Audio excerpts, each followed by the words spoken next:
आओ सुनाऊं मैं एक कहानी। हर कहानी में एक नया सफ़र। चलो सुनते हैं किस्से बेमिसाल। सब्सक्राइब, लाइक, शेयर करना ना भूलें। कहानियों के इस संसार में आपका स्वागत है।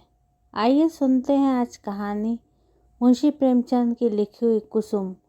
कुसुम कहानी को मैंने 2 भागों में रिकॉर्ड किया है, तो ये पहला भाग है। तो आइए सुनते हैं कुसुम कहानी का पहला भाग। साल भर की बात है, एक दिन शाम को हवा खाने जा रहा था कि महाशय नवीन से मुलाकात हो गई। मेरे पुराने दोस्त हैं, बड़े बेतकल्लुफ़ और मनचले। आगरे में मकान है, अच्छे कवि हैं।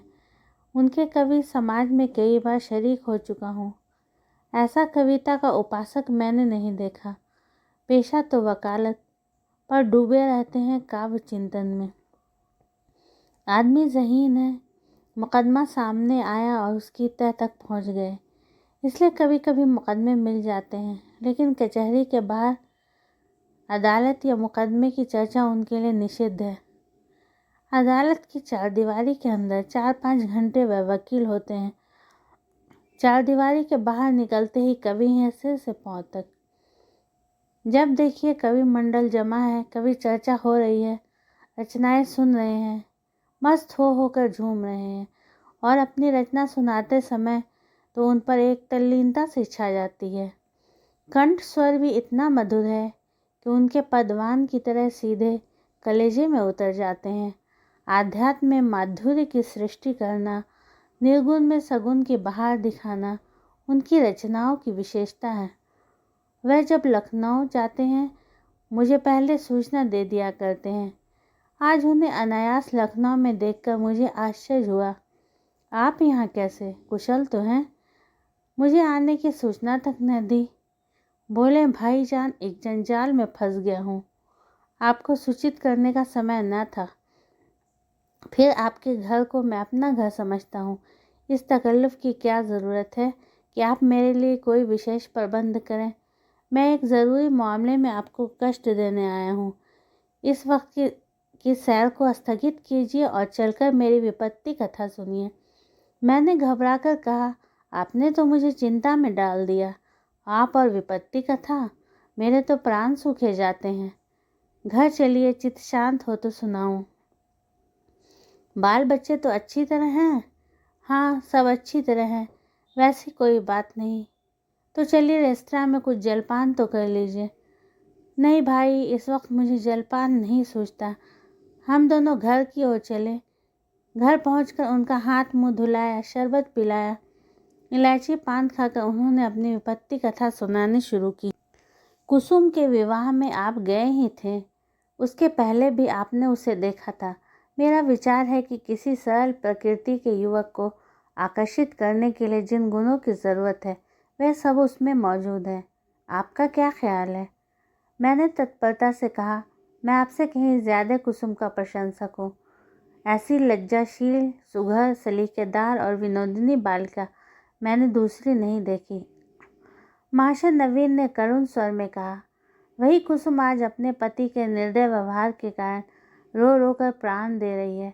उसका गौना हुए 1 साल हो रहा है। इस बीच में वह 3 बार ससुराल गई, पर उसका पति उससे बोलता ही नहीं, उसकी सूरत से बेजार है। मैंने बहुत चाहा कि उसे बुलाकर दोनों में सफाई करा दूं, मगर ना आता है, न मेरे पत्रों का उत्तर देता है। न जाने क्या गांठ पड़ गई है कि उसने इस बेदर्दी से आंखें फेर ली है। अब सुनता हूँ उसका दूसरा विवाह होने वाला है। कुसुम का बुरा हाल हो रहा है। आप शायद उसे देखकर पहचान भी न सके। रात दिन रोने के सिवा दूसरा काम नहीं है। इससे आप हमारी परेशानी का अनुमान कर सकते हैं। जिंदगी की सारी अभिलाषाएं मिटी जाती हैं। हमें ईश्वर ने पुत्र न दिया, पर हम अपनी कुसुम को पाकर संतुष्ट थे और अपने भाग को धन्य मानते थे। उसे कितने लाड़ प्यार से पाला, कभी उसे फूल की छड़ी से भी न छुआ। उसकी शिक्षा दीक्षा में कोई बात उठा न रखी।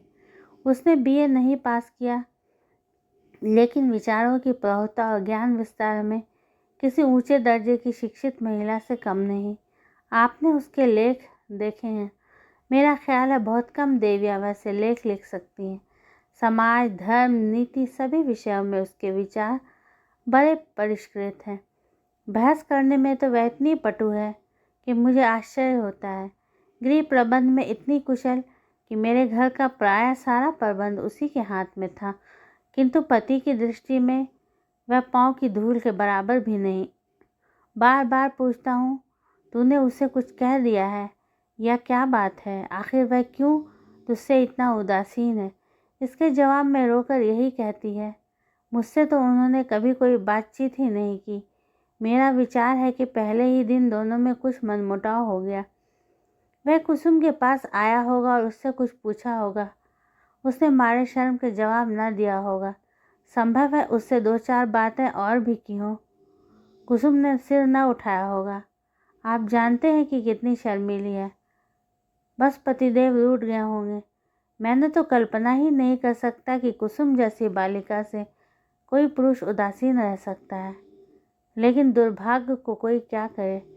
दुखिया ने पति के नाम कई पत्र लिखे, पर उस निर्दयी ने एक का भी जवाब न दिया। सारी चिट्ठियां लौटा दी। मेरी समझ में नहीं आता कि उस पाषाण हृदय को कैसे पिघलाऊं। मैं खुद तो उसे कुछ लिख नहीं सकता। आप ही कुसुम की प्राण रक्षा करें, नहीं तो शीघ्र ही उसके जीवन का अंत हो जाएगा और उसके साथ हम दोनों प्राणी भी सिधार जाएंगे। उसकी व्यथा अब देखी नहीं जाती।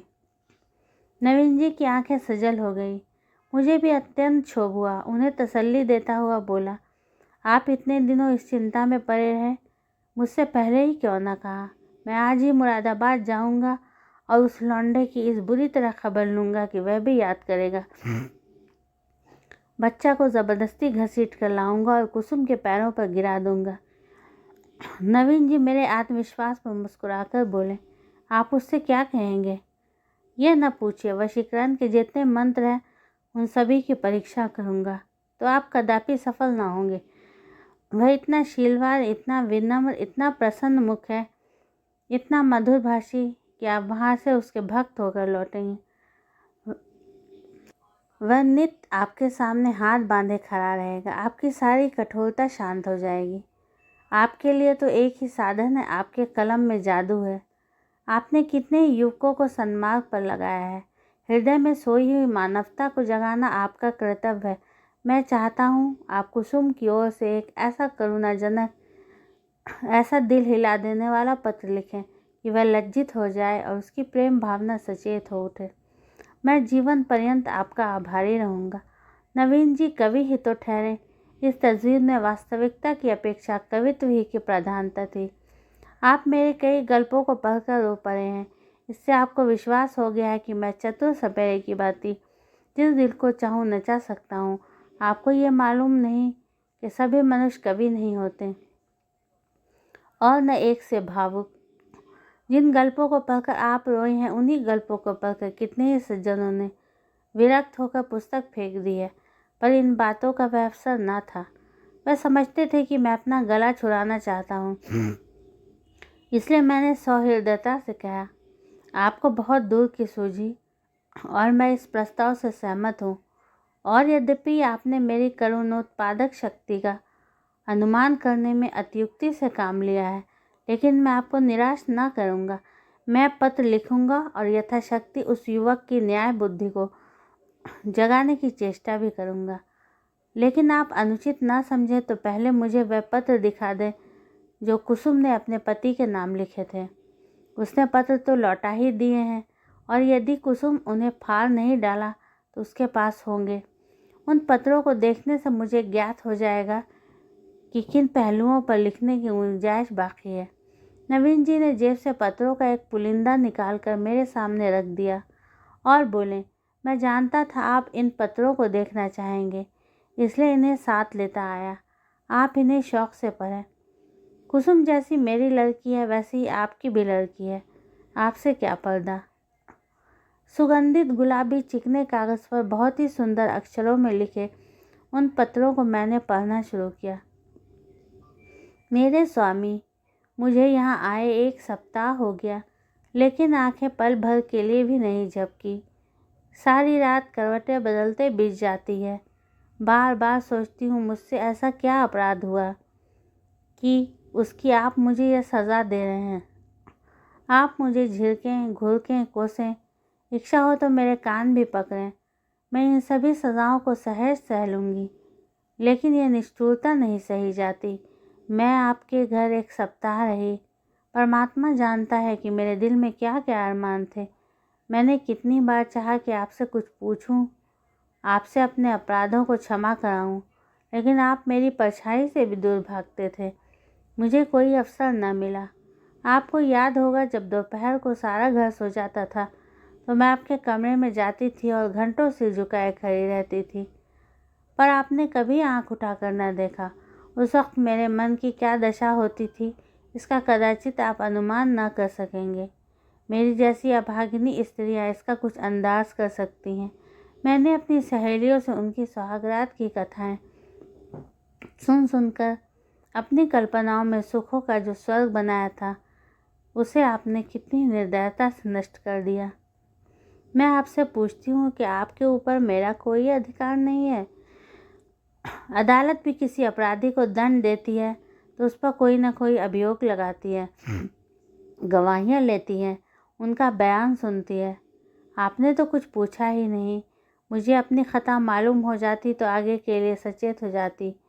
आपके चरणों पर गिरकर कहती, मुझे क्षमा दान दो। मैं शपथ पूर्वक कहती हूँ, मुझे कुछ नहीं मालूम आप क्यों रुष्ट हो गए। संभव है आपने अपनी पत्नी में जिन गुणों को देखने की कामना की हो वे मुझ में ना हो। बेशक मैं अंग्रेज़ी नहीं पढ़ी, अंग्रेज़ी समाज की रीति नीति से परिचित नहीं, न अंग्रेज़ी खेल ही खेलना जानती हूँ, और भी कितनी ही त्रुटियाँ मुझ में होंगी। मैं जानती हूँ कि मैं आपके योग्य न थी। आपको मुझसे कहीं अधिक रूपवती, गुणवती, बुद्धिमती स्त्री मिलनी चाहिए थी, लेकिन मेरे देवता दंड अपराधों का मिलना चाहिए, त्रुटियों का नहीं। फिर मैं तो आपके इशारे पर चलने को तैयार हूँ। आप मेरी दिलजोई करें, फिर देखिए मैं अपनी त्रुटियों को कितनी जल्द पूरा कर लेती हूँ। आपका प्रेम कटाक्ष मेरे रूप को प्रदीप्त, मेरी बुद्धि को तीव्र और मेरे भाग को बलवान कर देगा। वह विभूति पाकर मेरे कायाकल्प हो जाएगी। स्वामी, क्या आपने सोचा है आप यह क्रोध किस पर कर रहे हैं? वह अबला जो आपके चरणों पर पड़ी हुई आपसे क्षमादान मांग रही है, जो जन्म जन्मांतर के लिए आपकी चेरी है, क्या इस क्रोध को सहन कर सकती है? मेरा दिल बहुत कमज़ोर है। मुझे रुलाकर आपको पश्चाताप के सिवा और क्या हाथ आएगा? इस क्रोधाग्नि की एक चिंगारी मुझे भस्म कर देने के लिए काफ़ी है। अगर आपकी ये इच्छा है कि मैं मर जाऊं, तो मैं मरने के लिए तैयार हूँ। केवल आपका इशारा चाहती हूँ। अगर मरने से आपका चित्त प्रसन्न हो तो मैं बड़े हर्ष से अपने को आपके चरणों पर समर्पित कर दूंगी। मगर इतना कहे बिना नहीं रहा जाता कि मुझ में 100 ऐब हों, पर एक गुण भी है। मुझे दावा है कि आपकी जितनी सेवा मैं कर सकती हूँ उतनी कोई दूसरी स्त्री नहीं कर सकती। आप विद्वान हैं, उदार हैं, मनोविज्ञान के पंडित हैं। आपकी लौंडी आपके सामने खड़ी दया की भीख मांग रही है। क्या इसे द्वार से ठुकरा दीजिएगा? आपकी अपराधिनी कुसुम यह पत्र पढ़कर मुझे रोमांच हो आया। यह बात मेरे लिए असह्य थी कि कोई स्त्री अपने पति की इतनी खुशामद करने पर मजबूर हो जाए। पुरुष अगर स्त्री से उदासीन रह सकता है तो स्त्री उसे क्यों नहीं ठुकरा सकती? वह दुष्ट समझता है कि विवाह ने एक स्त्री को उसका गुलाम बना दिया। वह उस अबला पर जितना अत्याचार चाहे करे, कोई उसका हाथ नहीं पकड़ सकता, कोई चू भी नहीं कर सकता। पुरुष अपनी दूसरी, तीसरी, चौथी शादी कर सकता है। स्त्री से कोई संबंध न रखकर भी उस पर उसी कठोरता से शासन कर सकता है। वह जानता है कि स्त्री कुल मर्यादा के बंधनों में जकड़ी हुई है। उसे रो रो कर मर जाने के सिवा और कोई उपाय नहीं है। अगर उसे भय होता कि औरत भी उसकी ईंट का जवाब पत्थर से नहीं, ईंट से भी नहीं, केवल थप्पड़ से दे सकती है, उसे कभी इस बदमिजाजी का साहस ना होता। बेचारी स्त्री कितनी विवश है। शायद मैं कुसुम की जगह होता तो इस निष्ठुरता का जवाब इसकी 10 गुनी कठोरता से देता, उसकी छाती पर मूंग दलता, संसार के हंसने की ज़रा भी चिंता न करता। समाज अबलाओं पर इतना जुल्म देख सकता है और चूं तक नहीं करता। उसके रोने या हंसने की मुझे ज़रा भी परवाह नहीं होती। अरे अभागे युवक, तुझे खबर नहीं तू अपने भविष्य की गर्दन पर कितनी बेदर्दी से छुरी फेर रहा है। यह वह समय है जब पुरुष को अपने प्रणय भंडार से स्त्री के माता पिता, भाई बहन, सखियां, सहेलियां सभी के प्रेम की पूर्ति करनी पड़ती है। अगर पुरुष में यह सामर्थ्य नहीं है तो स्त्री की क्षुधित आत्मा को कैसे संतुष्ट कर सकेगा। परिणाम वही होगा जो बहुधा होता है, अबला कुल कुल कर मर जाती है। यही वह समय है जिसकी स्मृति जीवन में सदैव के लिए मिठास पैदा कर देती है। स्त्री की प्रेम सुधा इतनी तीव्र होती है कि वह पति का स्नेह पाकर अपना जीवन सफल समझती है और इस प्रेम के आधार पर जीवन के सारे कष्टों को हंस खेल कर सह लेती है। यही वह समय है जब हृदय में प्रेम का बसंत आता है और उसमें नई नई आशा कोपलें निकलने लगती हैं। ऐसा कौन निर्दयी है जो इस ऋतु में उस वृक्ष पर कुल्हाड़ी चलाएगा।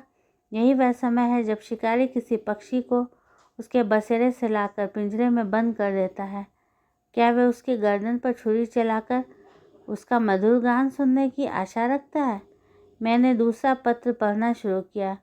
मेरे जीवन धान 2 सप्ताह जवाब की प्रतीक्षा करने के बाद आज फिर यही उलाहना देने बैठी हूँ। जब मैंने वह पत्र लिखा था तो मेरा मन गवाही दे रहा था कि उसका उत्तर ज़रूर आएगा। आशा के विरुद्ध आशा लगाए हुए थी। मेरा मन अब भी इसे स्वीकार नहीं करता कि जानबूझकर उसका उत्तर नहीं दिया। कदाचित आपको अवकाश नहीं मिला या ईश्वर न करे कहीं आप अस्वस्थ तो नहीं हो गए। किससे पूछूं? इस विचार से ही मेरा हृदय काँप रहा है। मेरी ईश्वर से यह प्रार्थना है कि आप प्रसन्न और स्वस्थ हों। पत्र मुझे ना लिखें ना सही, रोकर चुप ही तो हो जाऊंगी। आपको ईश्वर का वास्ता है, अगर आपको किसी प्रकार का कष्ट है तो मुझे तुरंत पत्र लिखिए। मैं किसी को साथ लेकर आ जाऊंगी। मर्यादा और परिपाटी के बंधनों से मेरा जी घबराता है।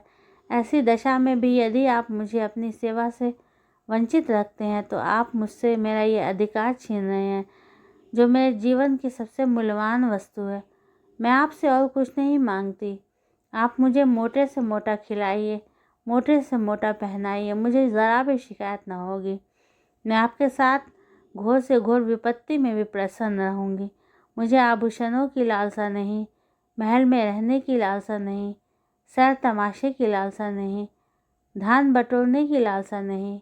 मेरे जीवन का उद्देश्य केवल आपकी सेवा करना है, यही उसका ध्येय है। मेरे लिए दुनिया में कोई देवता नहीं, कोई गुरु नहीं, कोई हाकिम नहीं। मेरे देवता आप हैं, मेरे राजा आप हैं। मुझे अपने चरणों से ना हटाइए, मुझे ठुकराइए नहीं। मैं सेवा और प्रेम के फूल लिए कर्तव्य और व्रत की भेंट अंचल में सजाए आपकी सेवा में आई हूँ। मुझे इस भेंट को, इस फूलों को अपने चरणों में रखने दीजिए। उपासक का काम तो पूजा करना है।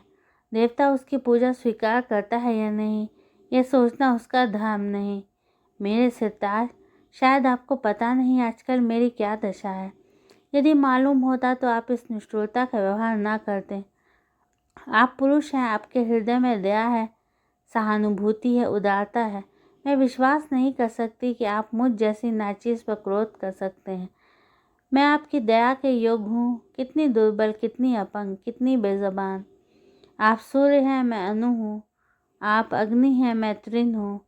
आप राजा हैं, मैं भिखारिन हूँ। क्रोध तो बराबर वालों पर करना चाहिए। मैं भला आपके क्रोध का आघात कैसे सह सकती हूँ।